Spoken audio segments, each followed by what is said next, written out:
All right, folks, back with Armchair Engineer 85. It is time to get this bottom end started. I'm going to show you guys a little thing. I've got my gasket kit. I took it apart. Anytime I've ever rebuilt a two-stroke, I don't know why, but I always like sticking all the gasket pieces in this low-profile pack-out kit just to keep them all together. I mean, once you rip the plastic open on this, there's not much holding them together. And then it's easy to lose, so just something I've always liked to do.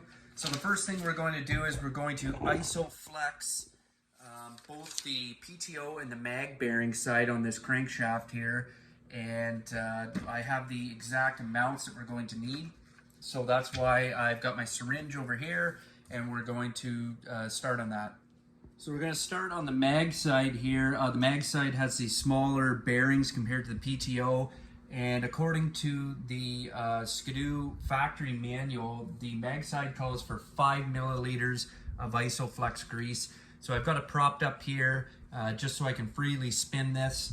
And we're just going to go ahead. We're going to try and do a nice job. There's a lot of YouTube videos, the pros, and they do such a nice, clean job. 5 milliliters is not a lot.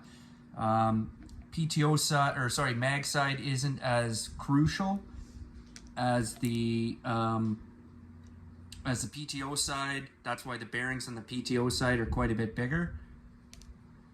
But I have a way here of just measuring this out, and we're going to make sure the inner bearings, according to the manual, they are not. You don't have to worry about them greasing them. They're already greased from the factory, and they do not require greasing.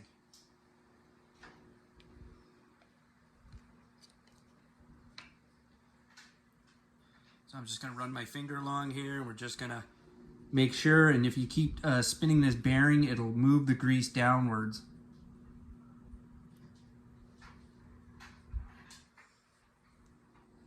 Alright, so we got the mag side all greased up. I got the seal here, and it calls for a little bit of grease on the seal.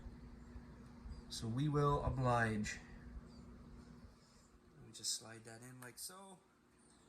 There we go. That's that side done.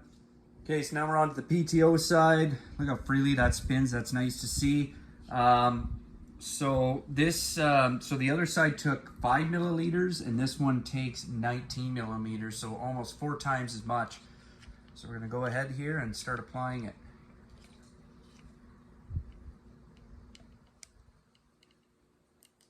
And just keep moving it, and it'll work its way down as we go. I'm starting on here with about 40 milliliters, so once I get to about 20, I know that I've used the correct amount, which is kind of nice when you're using these syringes because they really allow you to be accurate.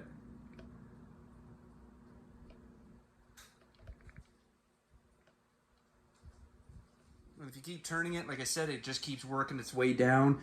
The one thing that the manual says is you don't want it to push out the back here and basically start pushing this spacer out.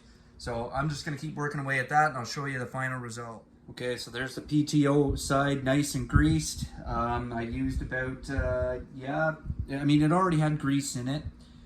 It wasn't completely dry. So I used about 20, probably about, I don't know, 19, 18 milliliters, just a little shy of it here. But another thing you want to do is you want to grease your seal. So I took any excess as I was going around here, and I wiped it off with my finger, and then I used it around the seal here. So we're just going to apply the seal. And there we go. That's good to go. I'll just wipe off any excess. And this crankshaft is greased. One last look here at the mag side. Kind of proud of it. Looks great. And as we mentioned here, I got my seal on here, and you can see the grease there just coming out. What you don't want is to put too much in that it comes out of this center point here. And remember that these here are already pre-greased from the factory, your inners, so do not worry about those at all. It's only your outers. Why BRP or Rotax would do that, I do not know. Okay, so that moves on to our next step. All right, so we're ready to go ahead and start resealing this, these cases here. One thing you got to know, as per the manual, you have to fill up this oil reservoir here. It's called the oil bath, and it takes 50 millimeters of your BRP 2T oil. I put 50 millimeters in a syringe and I filled it up, but the problem was it started overflowing into the sides. So anyways, which, you know, it's fine to have that in here, but obviously this this oil bath, as they call it, you know, that's more than 50 millimeters. So I have it filled right to the top here at the pump, which is good enough. So you guys let your conscience be your guide. So I'm going to go ahead here and I'm going to start sealing these cases, and then we're just going to put, I'll show you here, I picked up some Ultra Gray, some Permanex Ultra Gray, and what we don't want to do is we don't want to put too much on, because what happens is if you put too much on, it just overflows into these water channels and your oil channels, and it ends up plugging them up.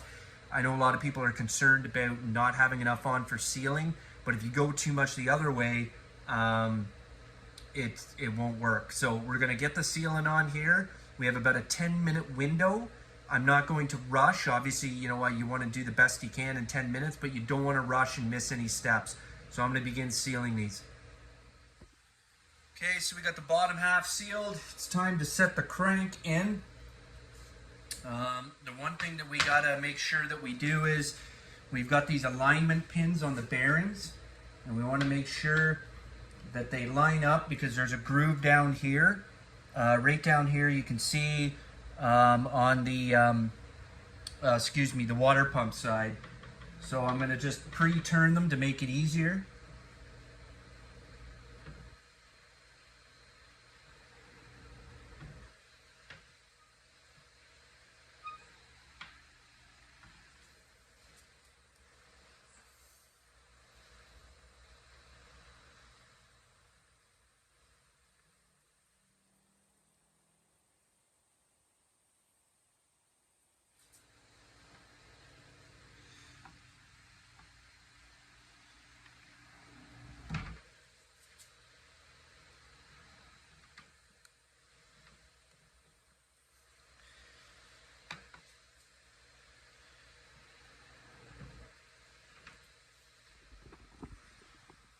Okay, so I got it sitting down in there. I'm just going to go over and dab up any sides. It might have just got a little missed. Just add a little more.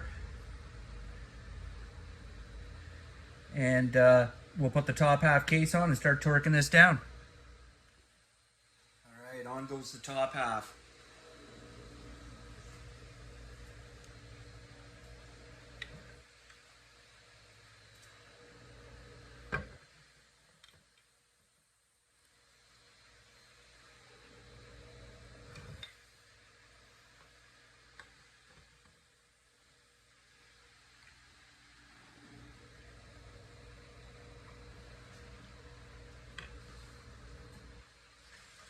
And then we just want to make sure that everything's seated right. Our dowels are lined up.